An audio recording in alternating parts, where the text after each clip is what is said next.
Grupo IPS, tu seguridad desde una nueva perspectiva, presenta El futuro de todo. El futuro de todo, con Efraín Flores.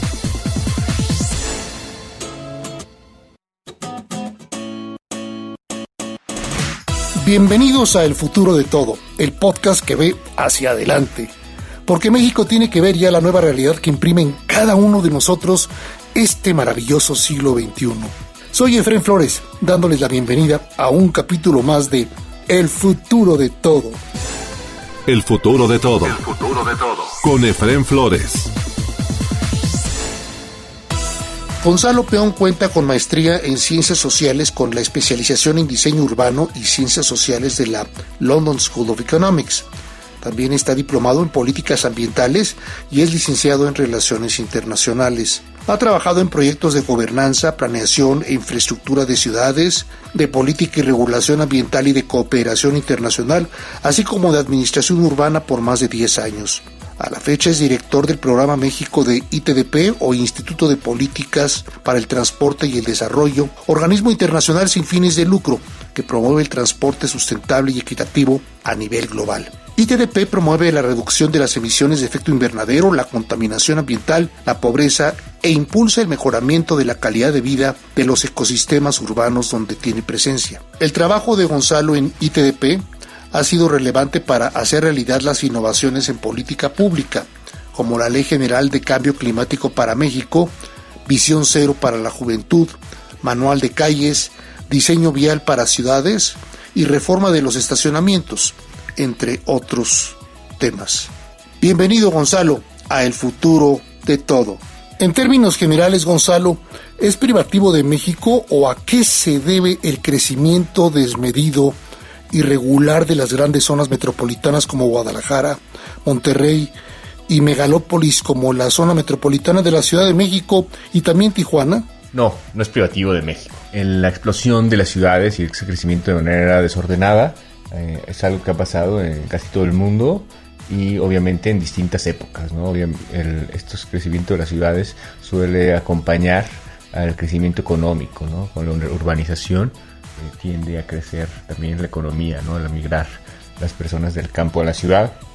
Lo experimentó Inglaterra y, por ejemplo, Manchester, que llegó a 3 millones de habitantes, ahora tiene mucho menos, con la revolución industrial, y ha pasado en muchos otros lugares del mundo en distintos momentos.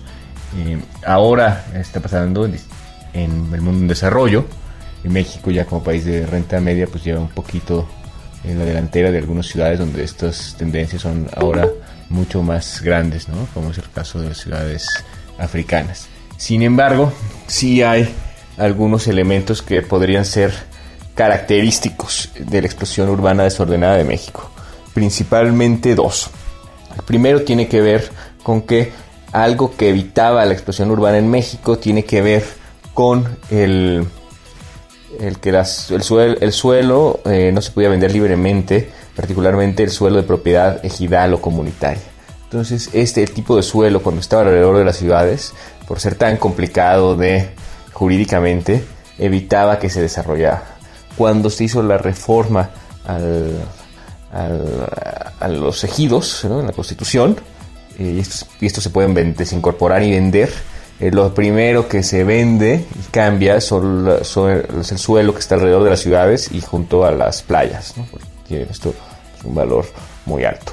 Eso es una característica que tiene que ver principalmente con México, pero también hay otra fundamental que tiene que ver con la política del Infonavit desarrollada entre el 2000 y el 2018, que esta teoría, este Instituto de Vivienda para los Trabajadores, generó muchísimos bloques de densidad habitacional desconectados entre sí y muy lejos de las oportunidades laborales, de educación o de salud. Y esto normalmente sucedió no necesariamente de manera ilegal, pero porque no existían las regulaciones adecuadas, y generó pues también que pues, muchísimas personas tuvieran que aumentar las distancias y el tiempo y el dinero que deben dedicar al traslado para llegar a oportunidades laborales. Un efecto de esto es, por ejemplo, que haya unidades habitacionales del Infonavit, por ejemplo, en el municipio de Zumpango, con 40% de abandono. Y esto se replica en distintos lugares del país. No solo en las ciudades tan grandes que tú mencionas, como Ciudad de México, Monterrey, Guadalajara, Tijuana, sino en todo el país, en las 100 ciudades más grandes. De hecho, hay un reporte de guerra que trabaja en la Universidad de Pensilvania, muy interesante al respecto. Y hay trabajos fundamentales para entender esto, de Pavo Monconen, que estudia las ciudades mexicanas desde UCLA. Y él crea el concepto de la ciudad dona. Que la ciudad dona, pues básicamente es esto, donde están estos bloques de densidad desconectados entre sí, en la periferia de las ciudades. Y entonces la gente tiene que recorrer grandes distancias sin infraestructura para poder llegar a estas oportunidades económicas o sociales o culturales.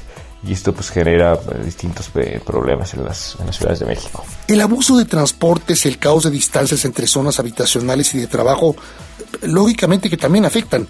Pero ¿cómo se puede corregir todo esto? Por un lado, es necesaria mayor inversión en transporte público, y en ciudades tan grandes como la Ciudad de México tendremos que invertir ampliamente en transporte masivo. Por otro lado, estos bloques de densidad de las unidades habitacionales en particular son peores para acceso a oportunidades que los predios que se dieron por invasiones u otro tipo de fenómenos sociales un poco más orgánicos, porque son predios cerrados. Entonces, al tener solo una entrada y salida, no están conectados entre la red vial. Entonces tenemos una red vial fragmentada, lo cual implica que las personas tengan que dar muchas vueltas para llegar, por ejemplo, a donde pasa el camión y situaciones de este tipo. Entonces, y no se integran con la red, y lo mismo aumenta en el tráfico, ya que generan embudos porque dirigen a todos los viajes por los mismos puntos. Entonces también otra de las medidas tendría que ser fortalecer la red vial, surcirla de alguna manera, ya que está fragmentada o cortada. Y también al revés, que esto tendríamos que estar pensando en llevar oportunidades económicas, de salud y educativas alrededor de estos puntos. Hay algunas iniciativas, tanto de gobiernos locales, nacional u organizaciones sociales, que están tratando de hacer esto también para revertir el abandono de las casas, ¿no? Este abandono de las casas pues puede ser brutal y generar una serie de problemas que no solamente tienen que ver con la movilidad, sino también con la seguridad de las personas y con la economía de las ciudades. Gonzalo, paso directo al tema de el futuro de todo. Ustedes en ITDP tienen un proyecto modelo que será el piloto para el desarrollo de la Ciudad de México a partir del 2035. Me refiero al Corredor Reforma aquí en la Ciudad de México. Platícanos al respecto. En el Paseo de la Reforma. Es muy interesante que esto exista, ya que es un tipo de política pública, los planes de movilidad institucionales, que se hace para centros de trabajo que traen a 100 personas o más, y que son obligatorios en algunos países del mundo, y que las autoridades han visto como algo interesante para gestionar la demanda de viajes. Esto ha adquirido mayor importancia en el entorno de la pandemia, porque un regreso más ordenado al trabajo puede ser también un regreso con menos contagios. Y también hay una situación que hay que saber qué hacer y cómo programar o atender estos viajes, y también hacerlo de manera coordinada. No es lo mismo que una empresa trabaje por sí misma a que 5, 10, 20 empresas que traen a 5, 100 o 10,000 trabajadores en conjunto puedan agregar los orígenes y los destinos. De esta manera, soluciones como vanpooling, carpooling, transporte público se hacen mucho más rentables o inclusive viables.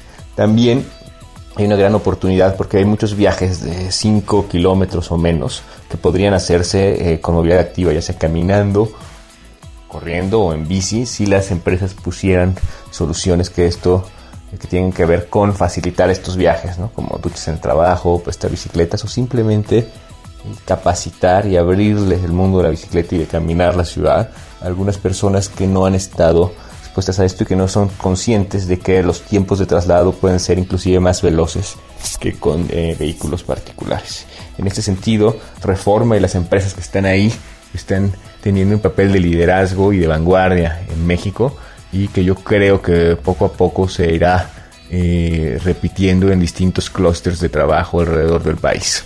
Esto también es importante para las empresas que tienen soluciones de transporte de personal o que acercar a las personas a sus centros de trabajo, a sus sedes, puede ser un problema, ya que muchas soluciones son caras o difíciles de implementar de manera aislada, pero la agregación permite soluciones mejores y más baratas. Las nuevas tecnologías de transporte, ¿las ves factibles en estas megaciudades mexicanas? Vaya, mientras no se le dé prioridad al tema de la infraestructura importante como la urbana, la interurbana, los trenes eléctricos interurbanos como el Ciudad de México a Querétaro o a Monterrey, o trenes que conecten todos los suburbios con la zona centro de la Ciudad de México, es imposible pensar en tecnologías. ¿Qué opinas? Máxime con la llegada de los automóviles eléctricos, la automatización vehicular, entre otros temas. Estamos viviendo en México y en el mundo 3 revoluciones en el transporte en las zonas urbanas. Una de estas revoluciones tiene que ver con la electrificación. Esta electricidad como fuente de energía del transporte público y privado está creciendo exponencialmente, y esto está relacionado también con la reducción en el costo de las baterías, así como en el aumento de su capacidad, que está ayudando a propulsar desde buses hasta mototaxis en distintas partes del mundo, y vamos a ver cómo esto también está pasando en México. Inclusive pues tuvimos unas bicicletas eléctricas de Uber Jump por un tiempo aquí, y una empresa mexicana, Desva, que tiene presencia en Ciudad de México y en Playa del Carmen, también está teniendo pues bicicletas eléctricas para atender una demanda de viajes de alrededor de 5 kilómetros en zonas con alta concentración de oportunidades económicas. En el transporte público, pues vemos los nuevos trolebuses chinos que llegaron al eje central, y también ya estamos viendo pruebas de buses eléctricos en la línea 3 del Metrobús, que creo que pronto se electrificará, y espero que la 4 también, y algunas más. Y lo mismo está pasando en distintas ciudades del país y en todo el mundo. La otra de las revoluciones tiene que ver con la automatización. La automatización de los vehículos va a cambiar drásticamente la forma en la que operan los sistemas de transporte. Por un lado, el transporte privado pues va a tener pues menor atención de las personas cuando conducen, y va a haber inclusive mayor seguridad, porque estos sistemas automatizados están también enfocándose en prevenir siniestros de tránsito. Pero también va a tener un efecto en el mercado laboral, ¿no? ¿Qué va a pasar con las personas que trabajan hoy en día en el sector transporte y que conducen, ¿no? Que digamos es el mayor número de personas empleadas del sector transporte? Tiene que ver con quienes conducen soluciones de transporte individual, como los taxis, o colectivo, como todas las opciones de transporte que hay, desde una combi hasta un camión. Esto pues va a afectar y cambiar muchísimo el panorama laboral, el panorama de seguridad vial y muchas cosas más. Y México pues no va a ser la excepción de este cambio tecnológico. Probablemente no va a llegar tan rápido como en otros países, ¿no? Porque tiene que tener una infraestructura y algunas otras soluciones más. Sin embargo, pues hay algunos países del mundo en un desarrollo que también están avanzando en tecnologías similares, o que también tienen pasos previos para esto, que tiene que ver con la información de las redes de transporte y de los viajes, ¿no? Así como vemos avances de esto, por ejemplo, en muchos países africanos. Yo no creo que México vaya a ser la excepción, tal vez sea un adoptador tardío de esto, pero sí es algo que va a pasar, y que hay que estar previendo para que los golpes no sean tan fuertes y que las oportunidades de mejora del sistema de transporte puedan ser aprovechadas. Y la tercera revolución tiene que ver con las soluciones de la economía compartida.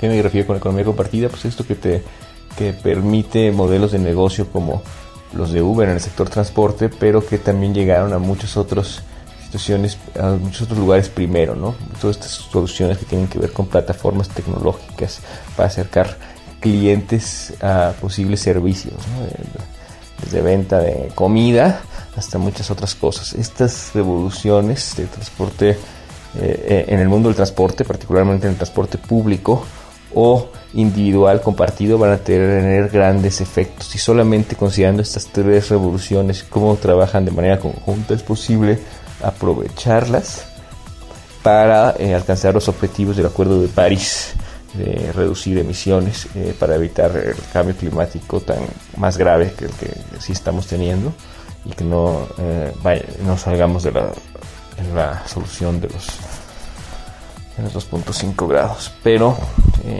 esto tiene que estar bien gestionado por autoridades y por el sector privado, y es un reto muy importante. Les recomiendo googlear Three Revolutions in Urban Transportation, un paper que hicimos en ITDP con la Universidad de California en Davis, y que está muy, muy bueno, y habla de estos escenarios en el mundo a 50 años justamente. Entonces, ¿cómo consideras que se debe dar respuesta a la crisis urbana nacional, digamos, a partir del 2025, en un mundo ideal, pero por lo menos a partir del 2030? Porque conlleva crisis de transporte, crisis de abasto de básicos como, y sobre todo, agua, electricidad, pero también crisis de vivienda a precios accesibles, abasto de servicios sociales y de salud, por no enunciar el más importante activo para nuestro futuro, la educación. Y si hablamos de ordenamiento urbano, los municipios, las ciudades, tienen que asumir su responsabilidad fiscal, cobrar impuestos locales que se apliquen a todas estas necesidades sociales, con transparencia, sin vicios como la corrupción. ¿Qué nos puedes decir al respecto? La crisis urbana en México pues tiene distintas causas, y entonces tenemos que atender las causas, ¿no? Como por ejemplo tiene que ver con lo que mencioné antes, de las políticas de vivienda nacionales que contribuyeron a aumentar y hacer mucho más grave la crisis. Esto se tiene que parar, y yo creo que afortunadamente ya se está parando y cambiando, aunque no se puede parar por completo la construcción de vivienda, porque es un motor de la economía. Entonces también se tiene que hacer pues con muchísimo cuidado, porque si no, pues esto, pero bueno, el remedio puede salir peor que la cura, ¿no?, de la enfermedad. Hay otra cuestión que tiene que ver con los recursos, y aquí hay dos lados. Por un lado, a nivel nacional tendría que haber muchas mayores condiciones de movilidad sustentable e incluyente para las inversiones públicas que hacen en los municipios y en los estados, con dinero que principalmente viene de la federación. Y por otro lado, es gravísimo el tema de la recaudación local en México. Hay un aspecto que fue verdaderamente ridículo de la recaudación de los gobiernos estatales, que tienen pues muy pocos impuestos que pueden cobrar.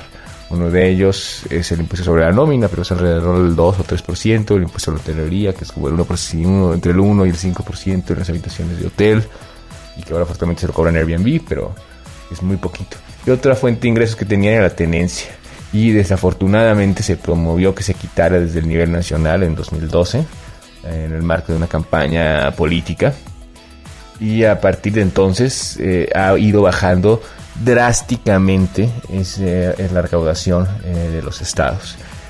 Y esto pues no puede seguir así, porque hay muchas externalidades del sector transporte que no se están internalizando. Entonces tendríamos que pensar en instrumentos impositivos mejor hechos que la tenencia, ¿no?, que pudieran internalizar estos costos sociales que tienen que ver con siniestros de tránsito, contaminación del aire, congestión, y que nos podrían hacer tener sistemas de transporte más eficientes a través de gestionar la demanda.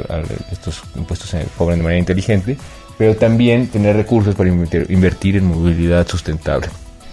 También hay una parte importante de estas inversiones que son a nivel municipal, y los municipios son en México no están haciendo su trabajo de cobrar el predial, que es el impuesto más importante que tienen los municipios en el mundo para hacerse de recursos, ¿no?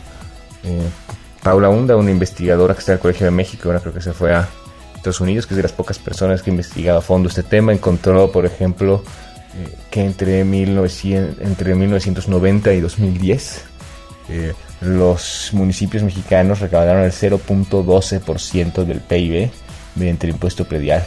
Mientras tanto, los pares colombianos recaudaron el 2.2% y los pares argentinos el 3% del PIB.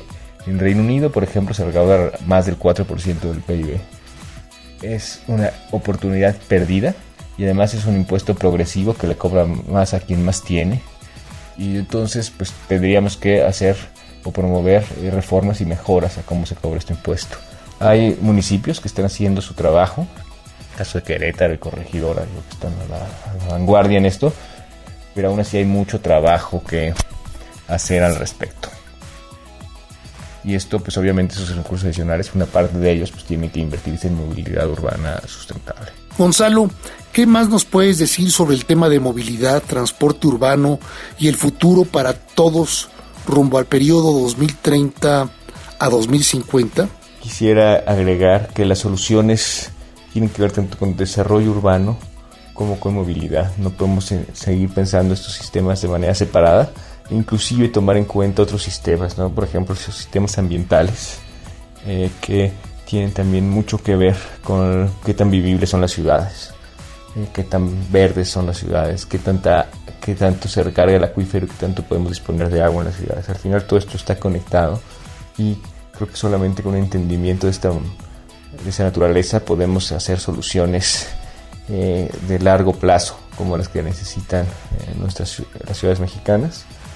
Y creo que hay algunos ejemplos que podríamos tomar de distintos trabajos, ¿no? En Guadalajara hay avances interesantes en la coordinación metropolitana que necesitan, por ejemplo, verse también reflejados en el marco nacional. Necesitamos una reforma a la Constitución para que reconozca las zonas metropolitanas. No existe una forma de gobierno metropolitano, un nivel de gobierno metropolitano, y hay muchas decisiones y políticas públicas que se dan en este nivel.